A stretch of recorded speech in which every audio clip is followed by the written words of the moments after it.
let's take a look at congruent figures. Just to remind ourselves, congruent figures are two shapes that are the exact same size and shape. Again, figures are congruent when they are the exact same size and shape. We're going to be looking at, in particular, congruent triangles today. So how do we define congruent triangles then? Of course, it would be two triangles that are the exact same size and shape, but the thing we would look at in particular are the angles of the triangle and the sides of the triangles. So both the angles and the sides have to be exactly congruent. Okay, let's look at these two triangles. So there's a lot going on here, a lot of marks, but let's walk through. So triangle ACB, of course you could say triangle ABC, but let's say triangle ACB. Is it congruent to triangle DEF? Are these two triangles congruent? We have to look at corresponding angles and corresponding sides. Now this part might be a little hard to understand, but just like before with the parallel lines and transversals, corresponding sides and corresponding angles are angles and sides that match up. Imagine if I were to take this triangle here and I were to move it, I were to of course I'd have to flip it over, kind of reverse it. But if I flip it over onto this triangle, A matches up with D. Do you see that? C matches up with E, and B matches up with F. Again, it's as if I were to grab it, flip it over, and place it on top of this triangle. Everything matches up. These sides match up with the two congruent marks. These sides match up with the one mark, and these sides match up with the three marks. So we're looking at corresponding angles and corresponding sides, and are they congruent? And I see here, A and D are congruent. C and E are congruent. B and F, yes. And then I look at the sides. Side AB or BA is congruent to side DF. Side AC is congruent to side DE. And side BC is congruent to side EF. So everything's looking good. So I can say that triangle ACB is congruent to triangle DEF.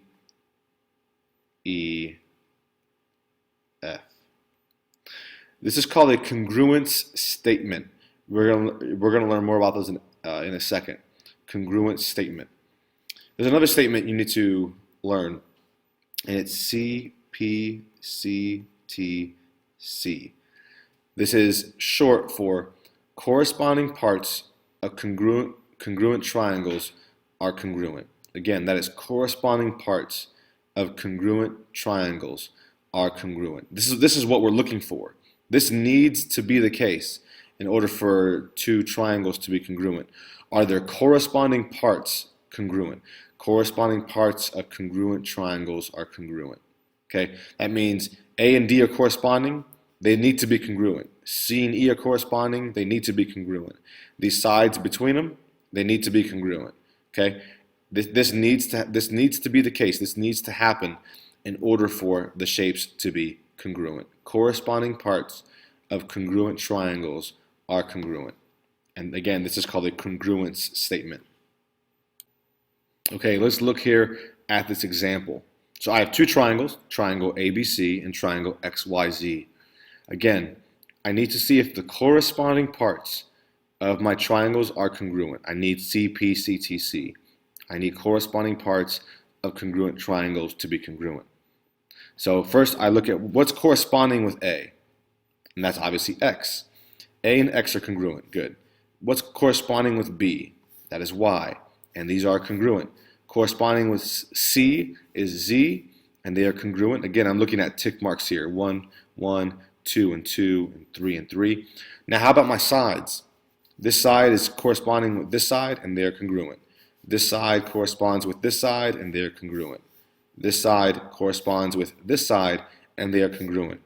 So all my corresponding angles and corresponding sides are congruent. Therefore, these two triangles are congruent. Triangle ABC is congruent to triangle XYZ. Okay, I've already mentioned congruence statements, but this is really important. When I write out that these two triangles are congruent, I have to write it in a very particular way. So let's say I have already proved that triangle ACB or ABC and triangle XYZ are congruent. I'm not going to draw any marks up here. Let's just say I already know they're congruent. I have to write the letters in a very particular order. Watch. So triangle A, B, C. If I write triangle ABC, I must then approach the next triangle in the same order. So if I started with A, I must start with X because it's corresponding with A. If I went from A to B, I then have to go from X to Y. Do you see that? Because B corresponds with Y. So it goes X, Y, and then C corresponds with Z. So I can't just choose ABC, X, Z, Y. I can't just choose any the letters in any order I want to. I must move in corresponding order. So A corresponds with X, B corresponds with Y, and C corresponds with Z. This is how you write a congruence statement. Triangle ABC is congruent to triangle XYZ. Okay, this last bit might seem a little too easy, but it is important. It's called the third angle theorem. So here I have two triangles, triangle ABC and triangle HIJ. And the third angle theorem is when you have two angles that are congruent in two different triangles, so these two triangles have two angles that are congruent, that means the third angle is, of course, congruent. Again, it's maybe something you would have assumed, but maybe not. But it is true. If two triangles have two congruent angles, then the third angle is congruent. Let's look at how that works in an example.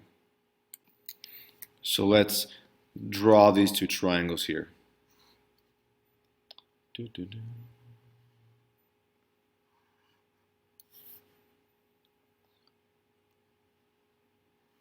Now, I don't know how exact these are going to turn out, but the markings are what's important. We have 2 here, 83 here. Let's go with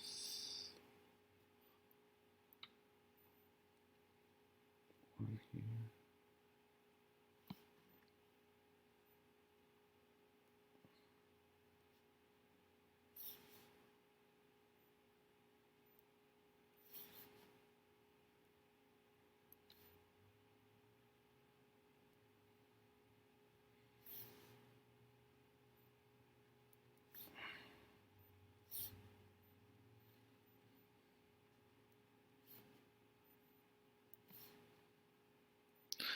I have triangle ABC and triangle DEF.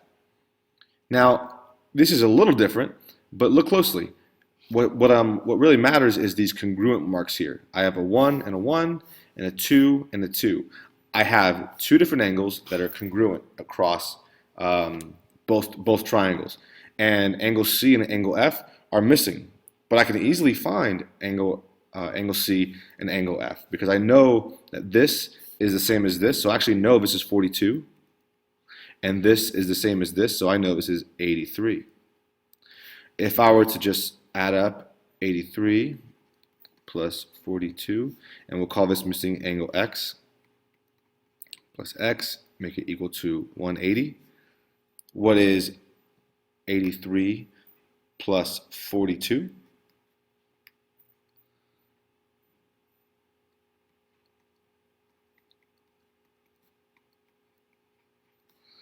I would subtract 125 from both sides. X equals 55 degrees. So my missing angle in both triangles is 55 degrees.